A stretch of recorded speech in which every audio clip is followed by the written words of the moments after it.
Welcome to the Covergirl NSO wall setup. So today we're going to do a Covergirl Shoppers Drug Mart wall. The one that we're going to be setting up is a 9x60. So first off, when you get to the store, you want to double check and make sure you have all boxes prior to starting. So first of all, I'm just going to show you, you're going to find this box, which is the Open Me First carton. In this case, it's 14 of 14. It could be 1 of 14, but in this case, like I said, it is the very last box. So you want to double check, make sure you've counted all of your shipments to ensure that everything's been received. And then as well, you're going to need to find these tall, slender boxes. So these are your back panels, and then they're also your back wall brackets as well. So I'm just going to show you here, give you an example of one of the labels. So there's the 1x60 powered back wall. So you're going to find this box. And again, this one is your 12 of 14. Here we have 4x60 powered back walls, and this is 8 of 14, etc., etc. And then these ones I'm just going to show you, they're a little bit bigger.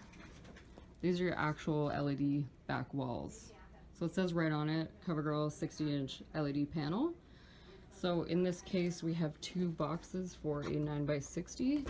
So again, you just want to double check, make sure you have everything before you touch the wall.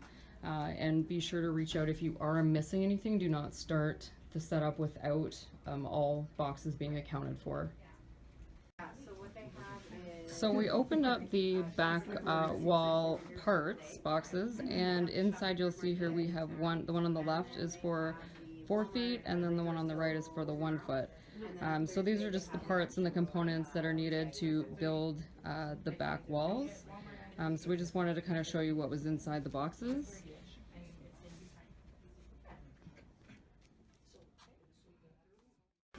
So prior to setting up the wall, the first thing you're going to want to do as well is try and locate the power source. So reach out to the cosmetician or your project manager and ask them where the closest power source is, because you're going to have to run one of the power bars up to the top of the wall. So it's going to have to run up potentially in behind the wall and up through to the top there. So you're going to need to find out where it is. Is it underneath? Is it in the base? Is the power source at the top of the wall? It's just something that you really need to figure out prior to setting up the wall, because otherwise once you've set it up and then you try and run it, it's going to be pretty much impossible. So something that you really need to make sure you do before starting. So first step, building the base. So you're going to find the bottom cross brackets. So in this case, again, we're doing 9 feet, so you've got 2 4-foot and a 1 foot. And you're also going to be inserting the levelers, so those are these guys right here. And you'll need 2 wing nuts for each leveler. And then as well, just want to call out, when you're looking for the bottom cross brackets, make sure you're pulling up the one that has the holes in it, because that's where your leveler is going to be feeding through. So again, double check, make sure you've got the right ones, so the ones with the holes, and you'll see them all the way down there. So screw on the wing nut down on each leveler to about 1/2 inch from the bottom of it, and you'll have to do that for each leveler. So just go down, make sure you do all of them. So once you have all of the wing nuts screwed on like 1/2 inch from the bottom of the leveler, you're gonna then put the bottom base bracket and you're gonna rest it on like so on top of the levelers. And then the next step after you've done this is you're going to take the second nut for each and you're going to just tighten it down, but don't tighten it too much. So you're going to literally just go as far down as you can. And again, don't go too tight when you get, in case you have to kind of adjust it, but you're going to want to screw it right down. But like I said, make sure you keep it a bit loose in case you have to move it around and adjust the height. So next step is you're going to take a measuring tape and measure from the base deck all the way up to what your wall height's supposed to be. So in this case, it's supposed to be a 60 right here. And then you're going to take one of your back wall brackets and you're going to measure from the bottom bracket like you see here, and measure all the way up to see if your back wall bracket is in line with your wall height. So you'll see here our levelers are too high because they're pushing this bracket here up higher than the 60, which is what we need. So that means we then have to lower the levelers. So we're going to lower this back brackets right to the base. Just wanted to make one correction here. I was calling these brackets, but they're actually rails. Next step is to find the 2 cross brackets for the first 4 foot. And then as well, you'll see these other ones here. These are the peg wall brackets. So they've got the hooks here that go right into the peg wall. And there's a right and a left. Then I just want to call it out. So there's a right and a left. So make sure you've got 2, 4, 6, 8. And then as well, you've got a bag here that's got wing nuts and bolts. So make sure you have those for your first 4 foot. Next step is to find your crossbar brackets, this one here.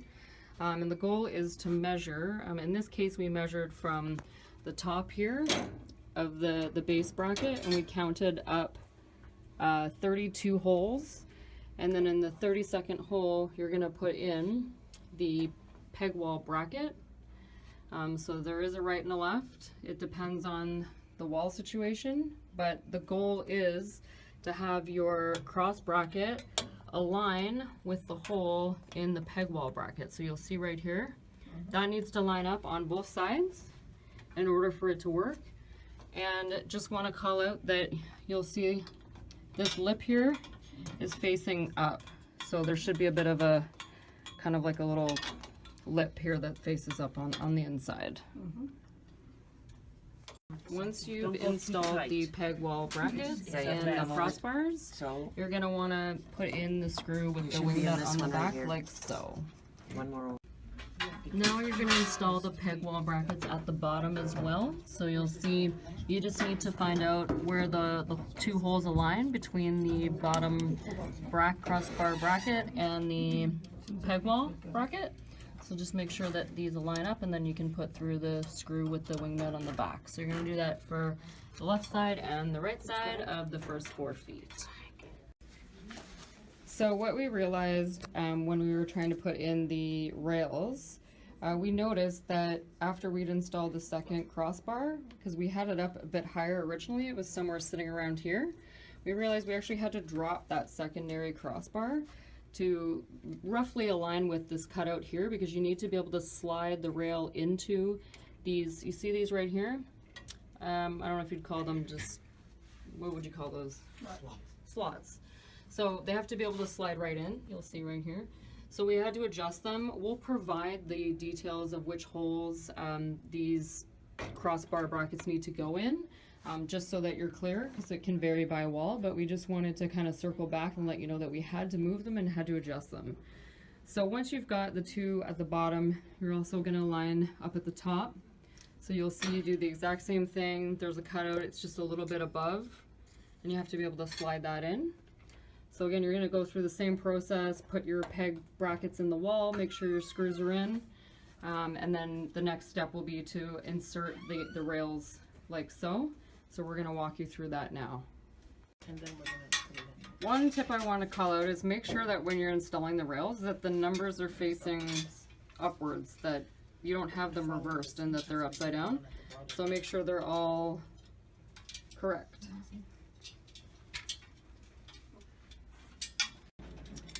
For the 1 foot, you're gonna need to make sure that you're using the washer with the screws, because what happens is the hole is so big that the screw will actually fall right through the hole. So make sure you're using the washer on the 1 foots, like so. Perfect. So once you have the center rails installed, you're gonna install the ones on the end, so the left and the right side. So we're going to show you, you need to use a little bit of brute force to get these in, and we tried it the first time, but this right here was actually bent. So whether that happened in production or shipping, we actually had to pry it out a little bit, and the trick is to make sure that you're lined up right from the bottom to the center and to the top. They just kind of snap in like that, and again, you need to use a bit of force to snap them in. Next step is to locate your back panels. So we just wanted to open the two boxes and show you how they come. We're doing again a 9-foot wall, so you'll see the box on the left has 5 panels and the box on the right has 4 panels. So you want to make sure you have, if you're doing a 9-foot wall, you got to have 9 panels. It's very easy, 1 per foot. So double check to make sure you've got them all before you start.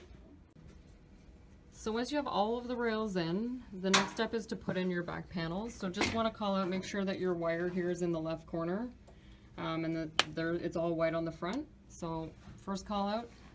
Next step is to essentially tuck the back panel in between the 2 rails. So we're going to show you here. There are some tips. Sometimes you need to use a flathead just to kind of ease it in at the top. And once you get to the bottom, sometimes it's best to lift it up a little bit like we did here. Slide it down and it just slides right in like that. So here's a quick shot of the panels we've done so far, just to show you guys. So just a quick tip for the outside panels of the section. It's going to be a lot easier for you to insert the back panel first into the left side, because you'll have a bit more flex working here on the right. So again, with all of the other ones, you insert right side first and then snap it in on the left.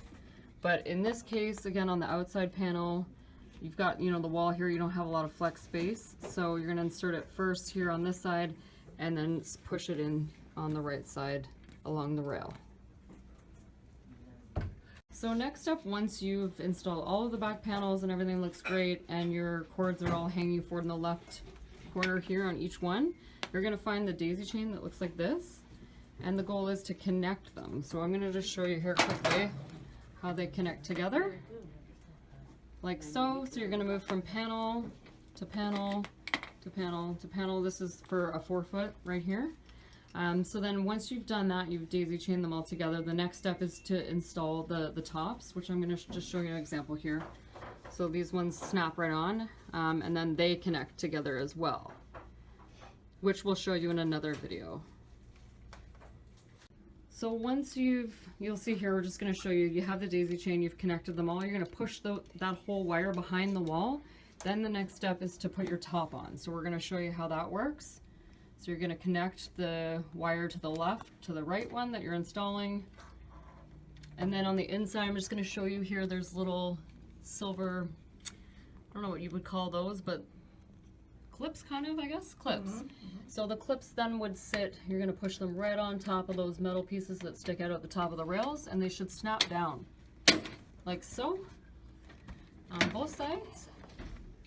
And then you'll just continue and do the same thing down the wall. So then you're going to connect the next top piece to the existing one that you've just installed here. So once you've done the daisy chains, you connected all of the panels, and then you've attached the electrical caps to the top. The next step is you're going to find these power bars, essentially. So there should be 3 for a 9-foot wall. So you'll see right there, 1, 2, and we've got 3 here. And then this is going to connect directly to the wire coming out of the first panel. And again, these are for every 4 foot, correct? And you'll see we've connected it to the electrical power bar, and the wall is lit. So again, that only works for the first 4 feet. And then you have another one for the next 4 feet, and then you have the last one for the 1 foot.